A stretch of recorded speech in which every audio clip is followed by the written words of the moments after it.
Hi everyone, I'm Waffles, and welcome to the Sweet Life for Real. Over the years, I've attended conventions, fursuited in public spaces, worked in public-facing professions, and I've spent a lot of time interacting with people from all walks of life. One thing I've noticed is there is a lot of confusion surrounding where you can fursuit, where you can't, and what rights property owners actually have. So in today's video, I want to break down some of the most common misconceptions, talk about the differences between public and private property, and share some practical tips that can help make your fursuiting experiences a lot safer and more enjoyable for real. Let's jump into it. I understand a lot about laws. I have a lot of experience, not only just fursuiting in public, but also just in the public face-to-face and understanding policies. A lot of things that I've gained over the course of my life. And it's helped me kind of really understand where I can and cannot go as far as fursuiting. A lot of people are like, wow, you seem to have a lot of confidence just fursuiting in public. I wish I had that confidence. Well, that's 100% why.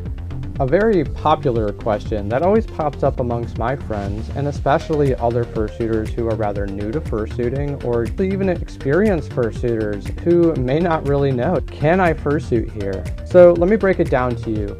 If you're gonna step outside and go suiting, the biggest thing you need to understand is the difference between public property and private property. Knowing those two little things can actually help you out a lot and help you avoid a lot of certain situations that you really don't want to encounter.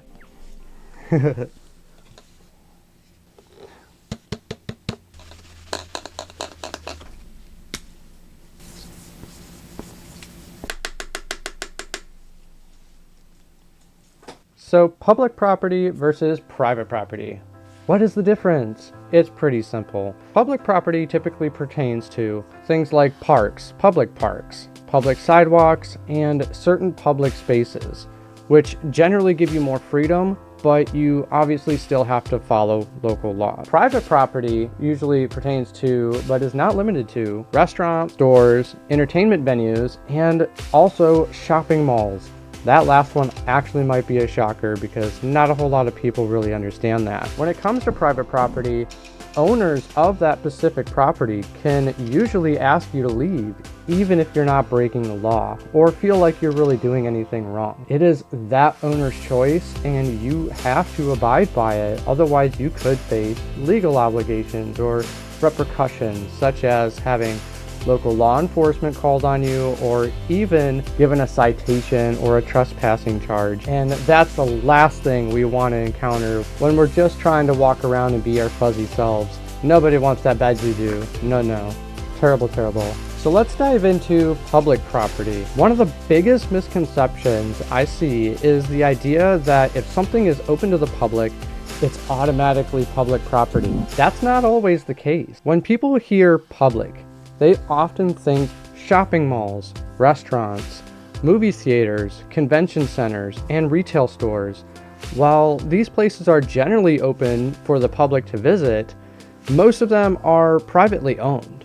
And that's extremely important to understand. That means the owner or management has the right to set rules for their property and can ask someone to leave if they don't want certain activities taking place there, including fursuiting. Now, that doesn't mean you're doing anything wrong by wearing a fursuit. In many cases, businesses are perfectly fine with it. Some even love it, especially from what I've came to experience. The important thing to understand is that being allowed somewhere and having a legal right to be somewhere aren't always the same thing. Now, on the other paw, public property is typically owned and maintained by a government entity. Examples might include public parks, sidewalks, and certain public spaces. Even then, public property isn't a free-for-all. Local laws, park rules, permit requirements, and safety regulations can also still apply depending on where you are. The biggest takeaway from all of this is if you are planning to fursuit somewhere, especially if you're filming content or gathering with a group, take a few minutes to figure out who owns the property and what rules may apply there. A simple phone call or an email can save you a lot of headaches later, or honestly, we have the world of the internet. Just look it up. Really not that hard. At the end of the day, being respectful goes a long way. Most people are surprisingly supportive when you're courteous, friendly, and willing to follow the rules of the space that you're in. It plays a big role in how that's going to affect the image of the furry fandom, and also like whether or not you'll actually be allowed to be there. And it doesn't even really have to be that complicated. When it comes to me, especially when I want to go out in fursuit, I just simply go to public parks. I go outside, I'll walk down the street, you know. A lot of those things, you don't have to contact anybody or be super specific on who you ask. Just go there and take some pictures, because it's a public park after all. And generally, nobody's going to have an issue with that. Now, one thing I should mention, and this is different for every state that you live in, including every city, because not every city or state has the same laws or the same local ordinances or codes. City codes are a big one. Those are the ones that typically affect a lot of people.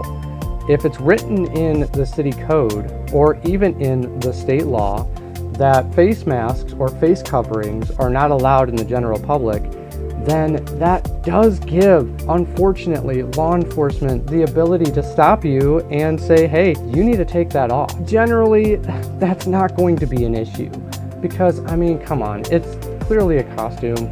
When it comes to that particular law, it's kind of like just an extra bonus point on a charge if somebody's doing criminal activity with a mask on. After COVID-19, a lot of those ordinances and general laws were they were dropped, lightened up a little bit, or in some cases even removed, because obviously during COVID-19, you needed to wear a face mask or a covering in order to prevent yourself from getting sick. It's not like, a big deal nowadays, but I have still encountered that issue, so I think it's extremely important. A simple way you can easily just find out is just search your local laws. Look at the city or state laws, is wearing a face mask or face covering legal in this state or in this general area?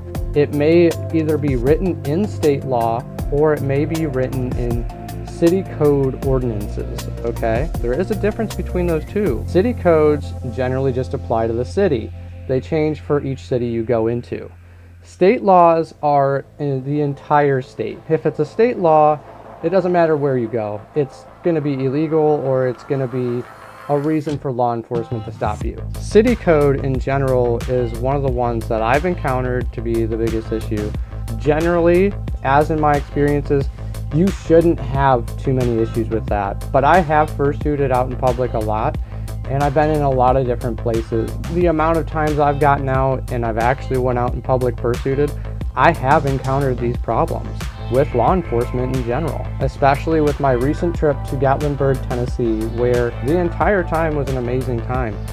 But as we were getting ready to leave, a police officer, supposedly, I still kind of wonder about it, whipped around, told us to stop and told us to take off the masks.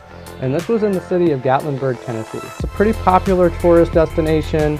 They, unfortunately, from what I was able to discover, they do have a local ordinance where face coverings or anything of the sort is not generally permitted. I will say too, an important factor to understand is law enforcement also has the choice.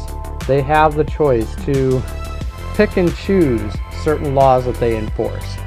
So, kind of gives you food for thought right there. If somebody's coming up to you trying to enforce something such as not wearing a fursuit, it kind of makes me think a few other things outside of, oh, he's just trying to enforce the law. We're obviously not out there to do criminal stuff. We're not out there to damage things or rob people. We're just trying to be cute, be funny, and have a really good time. It's not generally enforced, especially by most law enforcement I've actually encountered. I've encountered a lot of law enforcement who actually wanted to take pictures with me more than anything. So Like, it's not typically an issue, but it is something to just, consider for real. Look it up either on state laws or your city code ordinances. Those two little things will tell you right there, is it permitted? And even if it's not, and you go out in public and you fursuit and whatnot, you're generally not going to encounter any issues. But it is something to be aware of. Gives you food for thought, for real. Generally, when I'm getting ready to go out and fursuit, I just simply brush over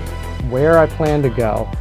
I don't always have like a plan. Like, let's be real, sometimes we just grab the suit and we run out the door. It's the easiest thing ever. But with a lot of this information in mind, it makes it a lot simpler to do that than it would if, you really didn't know what you were doing. Typically when I go fursuit, I go on beaches, public beaches, parks. I will be walking up and down the streets occasionally, just shooting video and having fun in the city. A lot of people generally really enjoy it, and I have very rarely encountered any conflict. All right, now that we have talked about public property, went over some basic ideas of local laws and ordinances, things that you should probably understand. Let's go ahead and dive into private property. That's the biggest one that makes the difference of where you can and cannot fursuit. Private property is basically anything owned by an individual or a company, rather than the government. So things like shopping malls, restaurants, stores, theme parks, movie theaters, and even some venues all fall into this category. And this is where a lot of confusion happens. Just because you're in a place that is open to the public doesn't mean that it's public property. Most businesses are actually private property, even though anyone can walk in during business hours. This would include, places like Walmart, restaurants, or private venues that are owned by somebody or organized by a certain event coordinator. When it comes to private property, the owner or the management has the right to set rules for their space. That can include dress codes, behavior policies, or even deciding whether or not they're comfortable with somebody fursuiting inside their business. So, for example, you might go into a store and have an amazing interaction where everyone is excited to see you in suit. But another day, a different employee or a manager may not be okay with it, and they may ask you to leave. In most cases, that's completely within their rights to do. That doesn't mean, in general, that fursuiting is not allowed. It just means it depends on the individual or the location and how they choose to manage their space. The best approach when it comes to this situation, if you encounter it, is always respect and communicate. Like, if you're unsure, it never hurts to ask a staff member or even give them a call beforehand. A lot of places are actually very welcoming when they know what to expect, because it doesn't just, catch them off guard. I mean, oh, there's a random dog walking around in my store. Where did they come from? What are they doing? Why are there like 100 people gathering up in this corner to take pictures with somebody? That generally raises a lot of questions by not only just staff or like managers in the corporate, but security will also see that on the cameras, and they'll be like, what is going on? And they may not want that, especially for crowd management and space. At the end of the day, private property is about the owner's control over their space. And understanding that can help you avoid awkward situations and make your experience a lot smoother overall. Another reason how I know all of this is because not only have I had to enforce policies, but I have read a lot of policies and I understand private property rights, especially when it comes to, when it's in accordance with state law and also city-like ordinances and so forth. I am 100% guilty of walking into stores and going into malls and so forth and fursuiting without getting written permission. Almost every mall I've ever encountered has asked me to leave. Security in general, or they've just asked me to take off the fursuit while walking around. I have planned to go to certain events, especially concerts and other privately organized events, and I've asked for permission. I give them my name right away. I'm extremely professional. I'm just straightforward about it. I kind of just give them a basic idea of what a furry is and what they can expect if they see me walking around. I explain that I'm going to be wearing a fursuit. If you don't know what that is, I'm going to be wearing something that looks very similar to that of a mascot. That gives them an open idea right away of what they're going to see. And I even tell them, hey, look up fursuit. This is generally, this gives them an idea of what to expect a majority of the places that I have called ahead of time and asked, they're completely okay with it. They've never had a problem. In fact, they encouraged it. They wanted it there. That was really, really cool. The last thing you want to do is show up at that event wearing your fursuit. Someone comes up to you and tells you to take it off, or they tell you to leave.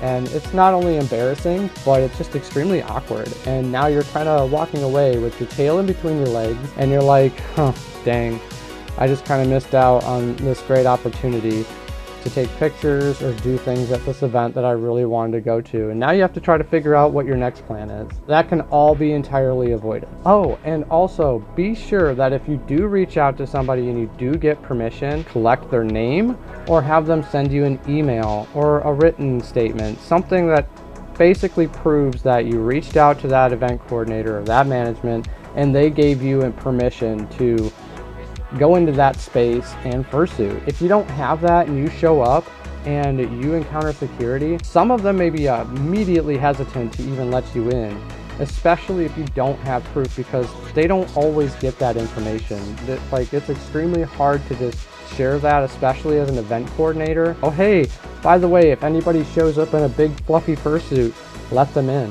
They don't always get that memo. So be sure to at least try to have permission, something written or something sent to you to kind of prove that, hey, yeah, I did actually receive permission. This is my name. This is the name of the person who gave me permission to do this. Here's another thing. This is kind of like a scenario for you. Yeah, you get written permission to go into an event, but security or people at the front gates, as you're getting welcomed into that event or going into that store that you gained permission for, if they stop you and say, no, you can't come in, this kind of boils down to, how far do you really want to push it? Do you want this to be a fun time, have fun with your friends, or do you want this to be stressful? And some people don't want that vibe. They would rather just leave because it's awkward, it's embarrassing, you're already getting challenged enough. And honestly, that's entirely up to you. For me, in that circumstance, I just remain respectful, always remain respectful. Don't get angry, don't get upset, don't throw your fit, don't hit them with your tail, don't do all that crazy stuff.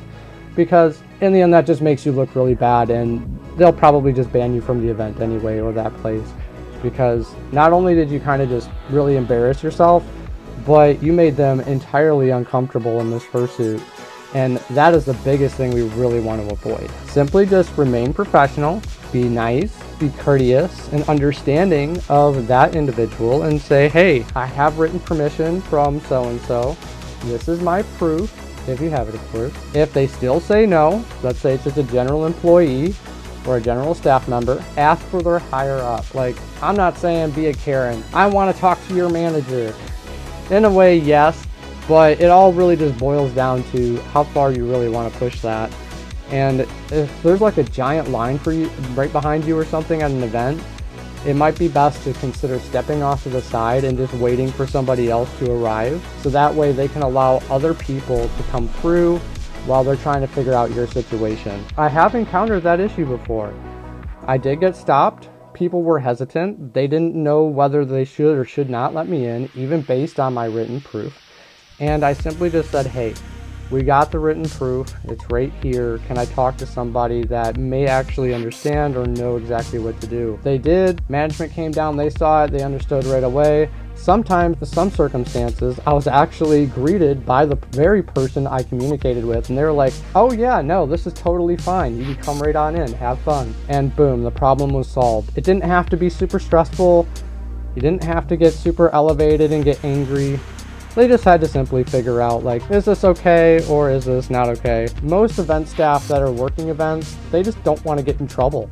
They want to make sure that they get their paycheck at the end of the day. And if something kind of steps in the line of that, you got to sit back and think to yourself, what would I do in that situation? Probably the same thing, especially if you really just don't know. So now that we have a basic understanding or a general idea of the difference between public property and private property, let's go over some of the simple do's and don'ts when it comes to fursuiting in public. I know I kind of brushed up on that a little bit when it comes to let's say you encounter an issue with an employee at a store that you got written permission from to fursuit. This is kind of similar. These aren't exactly strict rules, But what I'm going to give you is more like a guideline, or guidelines that can help you have a better experience and avoid getting asked to leave places. Let's start with the do's when it comes to fursuiting, and this is just a general idea, not like I'm perfect or in any way, shape, or form or anything. The first thing that you should consider: be respectful of your surroundings. Be aware of where you are, how much space you're taking up, and how other people are reacting around you. Like, these are big things that can very much change whether or not somebody wants you in their business still, or if they want you to leave. And if it's making people uncomfortable more than it's making them happy, then yeah, that's something that you should probably be considering. Like, read the room. If you're not really accepted, just like walk away.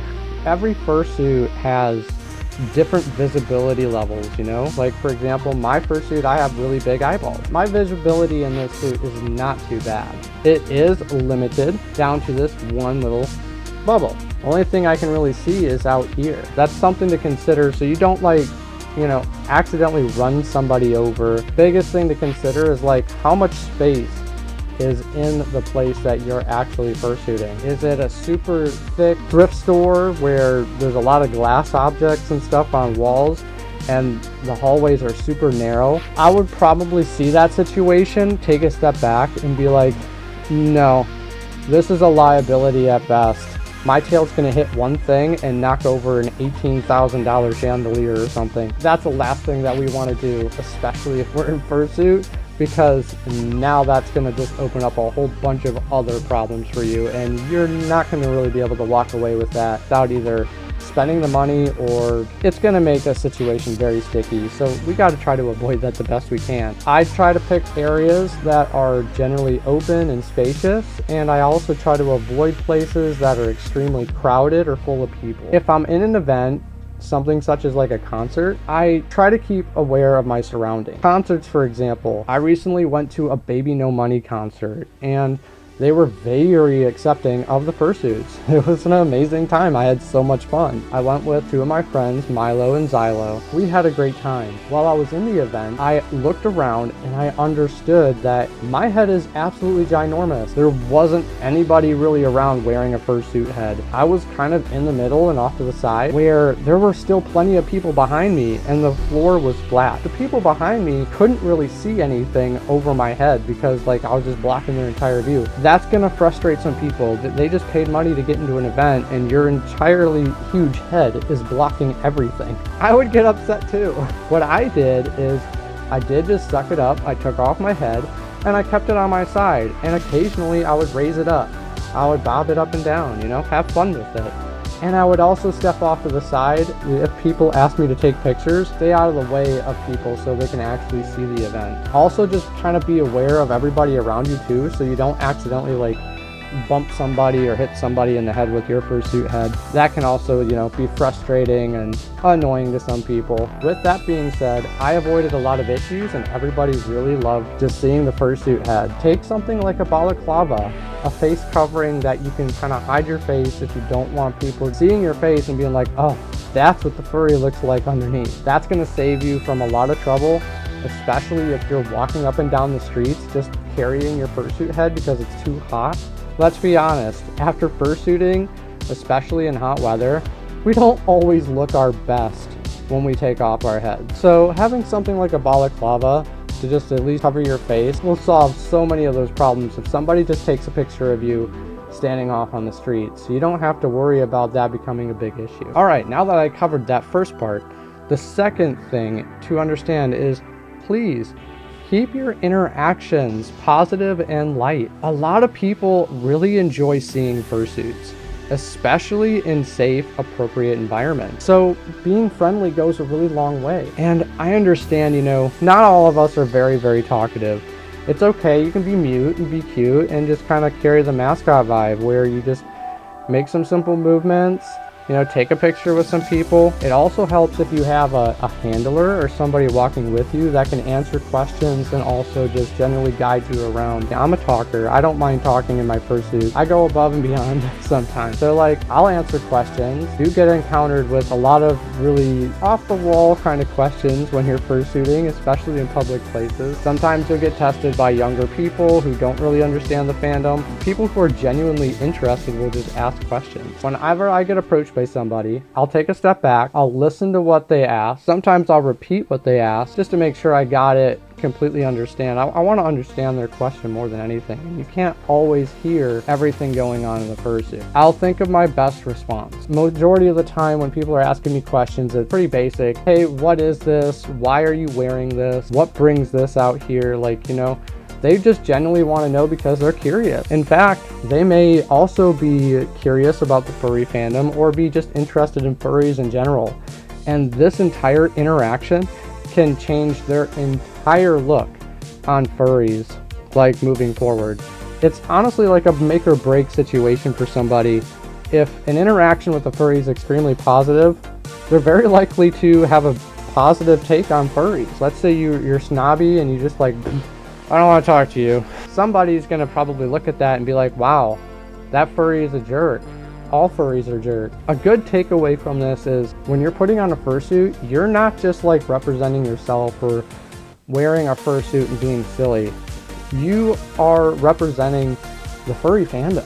That may be hard for some people to really understand. Furries are a widely talked about subject nowadays, and a majority of the time you ask somebody about a furry, they're going to have a general idea of what you're talking about. Whether it's good or bad or whatever it might be, the last thing you want to do is be that one that causes a whole situation that ruins something for somebody. And honestly, especially for myself, I like to be really encouraging and just help people kind of understand what's going on, why I'm wearing this and why I do what I do. It's pretty straightforward for me. I love making people smile. I'm an artist. I like expressing fashion and I like just being different. I feel like, the fursuit is an extension of myself, and this is how I like to do it. This is how I like to express myself. In the event that you get negative comments or somebody coming up and challenging you or being rude, you don't have to answer them at all. In fact, in those circumstances, if somebody's being blatantly rude or trying to test you, the best thing you can do is just walk away. Things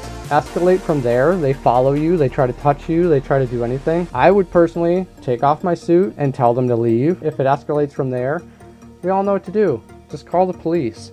Or if you can leave the area, just leave the area. It's the best thing to kind of solve a very simple issue, especially if people are just being rude. You don't have to humor them. Nowadays, a lot of people really like to troll you because they are looking for a reaction that is going to basically make their point. They're going to plaster you all over their social media and they're going to be like, wow, look at this. That's the last thing that we all really want to end up on. Thirdly, please do pay attention to safety. For real. I did just brush up on this a little bit, but fursuiting can limit your vision and make you overheat very quickly. That being said, that can reduce your awareness of your surroundings. Taking breaks, staying hydrated, and having a handler, if needed, can make the biggest difference, especially if you've been out all day, you're walking around. Heat exhaustion is extremely common, and it can happen. You're wearing a giant carpet. Carpets are hot. Fursuiting is hot. I can't tell you how many times I've put on my suit for 2 minutes outside in the Florida heat and I was just completely drenched because it gets very warm. And if you're not staying hydrated, eventually your vision really starts shrinking down. You end up in this position you don't want to be. Not only dehydrated, but completely exhausted, and it might just wreck your entire day if you wanted to continue fursuiting in general. Always be sure to take appropriate breaks. Be sure to be aware of your surroundings so you don't accidentally run into people or hurt somebody, step on a kid. All the important things. Take care of yourself. That's extremely important. All right, so now that I've covered a lot of the do's, this is where the don'ts are very valid. Try your best not to be in the center of everything. Try not to block entrances. Stand in entrances where people are trying to come in and out and actually gain access to the space that they're going. Try not to block walkways or personally disrupt normal business operations, like causing a big scene. or something like that. If you personally notice that a giant crowd is starting to form around you, especially in a business, it might be a good idea to say, all right, it's time to step away, leave, go outside, do whatever, because that's going to not only start bringing more eyes in on you, such as staff, but it's also going to alert security, and they're going to start getting really curious of what's going on. That's the last thing that a business wants, is their usual business getting distracted by some cute furry walking around inside their store. They may not have a problem with furries, but at the end of the day, if they're not making sales, or a giant crowd is forming that's causing issues with other customers, then yeah, that's gonna pose problems. So it's something to definitely consider. Try to stand off to the side of hallways, places where you're not consuming too much space or have the risk of accidentally running into somebody. Another one is, don't ignore the staff requests. If a business or property owner asks you to stop, move, or leave, it's important to respect that immediately. Don't even test it unless you really know what you're doing. The best case, or the best thing to do in that situation when you're being tested, is to just simply respect the staff and leave. Another big one, don't assume every reaction will be positive. Most people are kind, but not everyone is familiar with fursuits, and that's okay. Staying calm and respectful helps prevent small misunderstandings from becoming bigger issues. I mean, we all kind of understand that, especially growing up. For example, clowns, wearing costumes, clown uniforms, big silly red nose, showing up at birthday parties. I remember that from certain things, especially seeing them in parades when I was growing up. I was not comfortable going anywhere near them. Not great experiences, and quite frankly, not my thing. And I kind of use that similar idea and that experience when it comes to fursuiting. People are going to see this. Not everybody's going to be super comfortable with it. It's good to just kind of recognize that, read the room, read the body language, and be like, okay, they're uncomfortable. Let's move on. Don't try to pressure them. Don't try to go around them, and move on to the next thing that you plan on doing. Super easy. At the end of the day, fursuiting in public is all about balance, having fun, expressing yourself, and also being aware of the environment and people around you. When you find that balance, the experience becomes a lot more enjoyable, a lot more fun for everyone else involved. I can't tell you how many times I've taken a lot of these values to heart. I've actively expressed them, and I've done these things out in the public, and I have encountered almost no issues. I say almost because you still have them. You will have people who are trying to just look tough in front of their friends or be silly.